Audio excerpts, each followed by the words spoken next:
سابق وزیر اعظم عمران خان سے رابطے کی خبریں ایک بار پھر گردش کر رہی ہیں۔ کہا جا رہا ہے کہ اس بار دو شخصیات کو یہ ذمہ داری دی گئی ہے اور ساتھ ہی توقع ظاہر کی جا رہی ہے کہ 27 ستمبر کی لانگ مارچ سے پہلے کوئی بڑا بریک تھرو بھی ہو سکتا ہے۔ اس حوالے سے تفصیلات آج آپ کے ساتھ شیئر کریں گے، جبکہ اسلام آباد کے پیمز ہسپتال کے نرسری وارڈ میں لگنے والی آگ اور بچوں کی ہلاکت کی خبر نے پورے ملک کو ہلا کر رکھ دیا ہے۔ سرکاری رپورٹ میں کیسے ہسپتال کے عملے کو سراہا گیا ہے، اس حوالے سے بھی خبر کو آج کی ویڈیو کا حصہ بنائیں گے۔ میں ہوں سہرش خان، میرے یوٹیوب چینل پر آپ سب کو خوش آمدید۔ سب سے پہلے اسی حوالے سے بات کر لیتے ہیں جو کہ حال ہی میں ہونے والا سانحہ پیمز ہے، جس کے بعد پورے ملک کی فضا سوگوار ہے۔ پیمز کے حادثے کے بعد اب دیگر سرکاری ہسپتالوں کے اندر بھی حفاظتی انتظامات اور فائر سیفٹی کے نظام پر سنگین سوالات اٹھائے جا رہے ہیں۔ اسلام آباد کے دیگر دو سرکاری ہسپتال باقی ہیں، پولی کلینک اور سی ڈی اے ہسپتال۔ وہاں بھی بظاہر اب تک کی خبروں کے مطابق آگ سے بچاؤ کے لیے کسی قسم کے کوئی ہنگامی بنیادوں پر انتظامات نہیں کیے گئے۔ سانحہ پیمز کے بعد بھی اسلام آباد کے باقی دو ہسپتالوں کے اندر بھی معاملات وہی ہیں جو اس سانحے سے پہلے چل رہے تھے، اور وہ پیمز کے اندر جو کچھ ہوا وہ اس نے دعووں کی کلئی کھول کر رکھ دی، بتا دیا کہ آگ سے بچاؤ کے لیے کیا کچھ ہے، تو پتہ چل گیا لوگوں کو کہ کچھ بھی نہیں ہے۔ اپنی ذمہ داری کے تحت لوگ یا اپنے بل کے اوپر جو کچھ وہ ہو سکتا تھا اپنی مدد آپ کے تحت وہ کرتے رہے، اور دوسرے سرکاری اسپتالوں کا انتظام بھی اس سے کچھ مختلف نہیں ہے۔ اس سانحے کے بعد بھی دوسرے سرکاری اسپتالوں کی حالت زار پہ توجہ نہ دینا ایک بار پھر انتظامیہ کی سنگین غفلت ہے۔ بظاہر عوام بھی اس بات کو اب سمجھ چکی ہے کہ جب تک حکمران طبقہ اور بیوروکریٹس اپنا اور اپنے اہل خانہ کا علاج سرکاری ہسپتالوں میں نہیں کروائیں گے، تب تک سرکاری ہسپتالوں کی صورتحال بہتر نہیں ہوگی، اور سرکاری ہسپتالوں کے اندر علاج اور شفا کے بجائے دراصل موت کے سائے بھٹکتے رہیں گے۔ ایک اور افسوسناک بات جو سارے سانحے کے دوران وہ نظر آئی، وہ تھا کچھ سیاسی جماعتوں کا رویہ۔ پاکستان تحریک انصاف کی بات کری جائے تو پاکستان تحریک انصاف کا رویہ بھی بہت افسوسناک ہے۔ سیاسی جماعتیں کم از کم اس قسم کے سانحے کے اوپر سیاست چمکاتی ہوئی نظر آئیں تو اس کو ایک اور افسوس کا مقام قرار دیا جا سکتا ہے۔ پی ٹی آئی والے بھی بظاہر پیمز ہسپتال کے سانحے کو عمران خان کی پیمز منتقلی کے معاملے سے جوڑنے کی کوششیں کرتے ہوئے نظر آئے ہیں، جو کہ بظاہر کسی طور پر مناسب نہیں ہے۔ متاثرہ خاندانوں کا دکھ بہت بڑا ہے، پورے ملک کی فضا سوگوار ہے، اور ایسے میں اس سانحے کے اوپر سیاست کرنا یا اس کو اپنے سیاسی مقاصد کے لیے استعمال کرنا کسی طور پر بھی مناسب نہیں لگتا۔ حادثے کی بات کریں تو سانحے کو بلکہ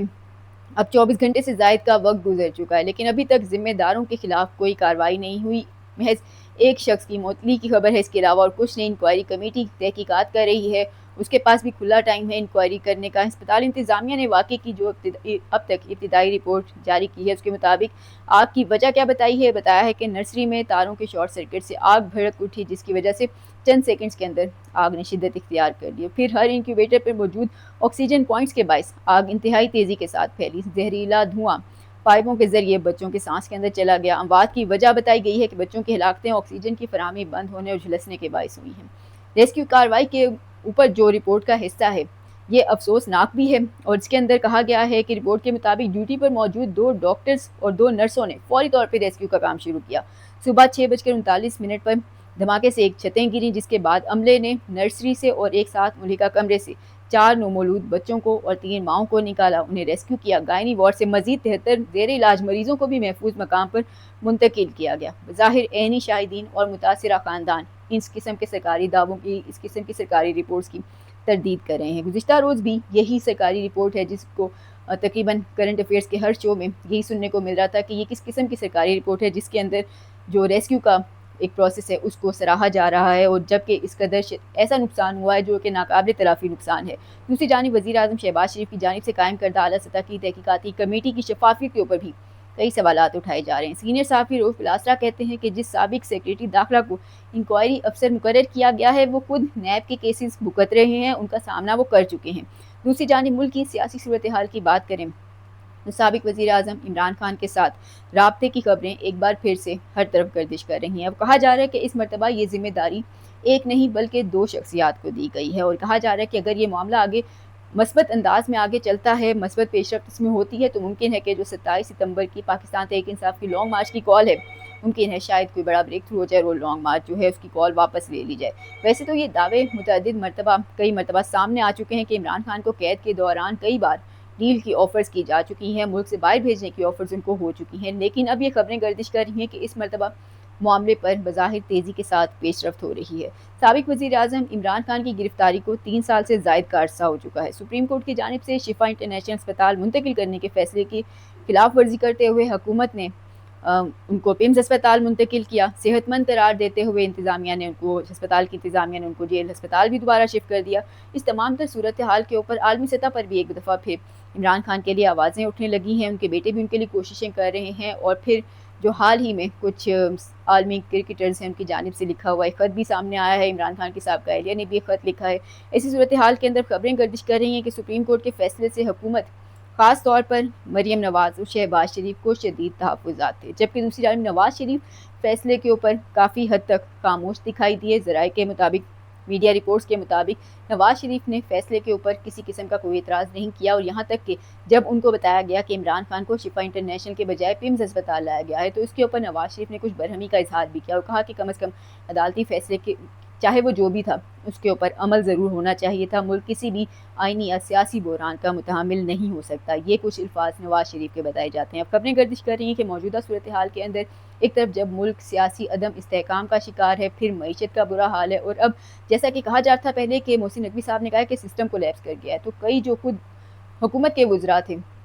وہ بھی اس بیان کے سامنے کھڑے ہوئے کہ سسٹم بالکل ٹھیک ٹھاک چل رہا ہے، لیکن کل جو پیمز اسپتال کے اندر جو سامنے آیا ہے وہ یقینی طور پر سسٹم کولیپس کی طرف بہت بڑا اشارہ کر رہا ہے۔ سسٹم کولیپس یہی ہے جب آپ کے اداروں کا برا حشر ہو چکا ہے، سرکاری اسپتالوں کے اندر پیدا ہونے والے بچے تک اب محفوظ نہیں ہے، بظاہر سرکاری اسپتالوں کے اندر موت کے سائے منڈلا رہے ہیں۔ تو ایسی صورتحال کے اندر کہا جا رہا ہے کہ ملک کے اندر جب تک سیاسی عدم استحکام ختم نہیں ہوتا تب تک معاشی استحکام بھی نہیں آ سکتا، ملک ترقی کی راہ پر گامزن بھی نہیں ہو سکتا، اور کسی بھی معاشرے کے اندر دیکھ لیں جو کہ ترقی یافتہ معاشرہ ہے وہاں آپ کو سیاسی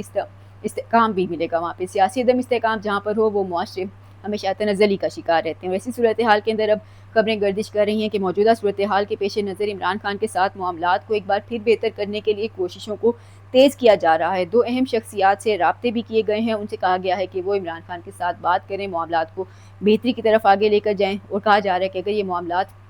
مثبت سمت میں آگے کی جانب بڑھتے ہیں تو پھر ممکن ہے کہ سہیل آفریدی کی جانب سے 27 ستمبر کی دی گئی لانگ مارچ کی کال واپس لے لی جائے۔ کوئی بڑا بریک تھرو 27 ستمبر سے پہلے دیکھنے میں مل سکتا ہے۔ بظاہر اگر ایسا واقعی ہو گیا تو پھر لانگ مارچ کو پاکستان تحریک انصاف یا سہیل آفریدی کسی بھی بہانے سے آگے کو کر سکتے ہیں، کوئی اعلان کر سکتے ہیں یا پھر اس کو روکنے کا بھی کہہ سکتے ہیں۔ بظاہر اب تک خبریں گردش کر رہی ہیں کہ ڈیڈ لاک فی الحال برقرار ہے۔ عمران خان اب بھی چاہتے ہیں کہ 8 فروری 2024 کے انتخابات کا مینڈیٹ واپس کیا جائے۔ وہ سمجھتے ہیں کہ مینڈیٹ ان کا تھا، مسلم لیگ نون کی حکومت، فارم 47 کی حکومت ہے، دوسری جانب شفاف انتخابات کی طرف وہ